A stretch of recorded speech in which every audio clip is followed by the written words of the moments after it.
bicycle. That's a problem. What should Nick do? Well, this bicycle is so desirable. He gives Jane his $10 as a deposit and asks plaintively not to sell the bike to anyone. He says that he will bring the rest of the money soon. At the same time, he runs to his bank, to the respected Mr. Smith, to get a loan for the missing $90. As ill luck, Mr. Smith has no money at this moment, but he knows perfectly about $10, which Nick gave to Jane. And where will Jane bring his money to? That's right. She will put these $10 in her lovely bank to the same Mr. Smith. Therefore, Mr. Smith asks Nick to come back tomorrow, in the hope that tomorrow he will get these $10. And everything happens this way. The next day, Jane brings $10 to the bank. The bank provides Nick these $10 on credit. Nick immediately gives them to Jane. She again puts them in a bank.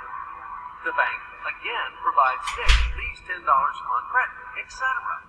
As long as Nick the fool will gather enough money for the bicycle.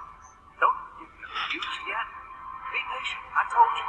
These demons have been trying to confuse you during 1,000 years.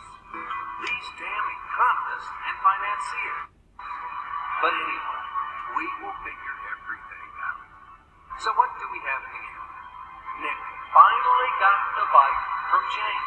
Wow! But at the same time, Nick owes $90 to the bank, Mr. Smith. And the bank, in its turn, owes $100 to Jane. In other words, those $10, which were excessive initially, have magically turned into $200, $190 of debts plus real $10. But these $10 would also turn into $1,000, even in a million or a billion, if Nick would make a more expensive purchase. In this case, our $10 would make the increasing number of its cycles, circuits from hands to hands. That's it. So, what happens in today's world? SOS! It appears that banks also make money out of thin air and multiply them. Not only the Fed can produce money, but banks either. In short, everybody can do this, except you and me. We are not in the business at this celebration of money. Can you please I'd just like not to put that or draw some money as well. In fact, these banks multiply money without any control. And we're still wondering why the banker lives better.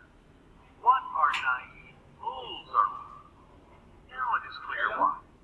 The one who produces the money. Please send it to lives for me. better. Let me make sure it's This is not enough. From this moment, poor Nick will never be able to get owed to the bank. No matter how hard he would work, silly Nick doesn't know it yet. That he's in slavery to the bank and credit funds forever because of those $90 which he owes to Mr. Smith. send the digital ones. Let me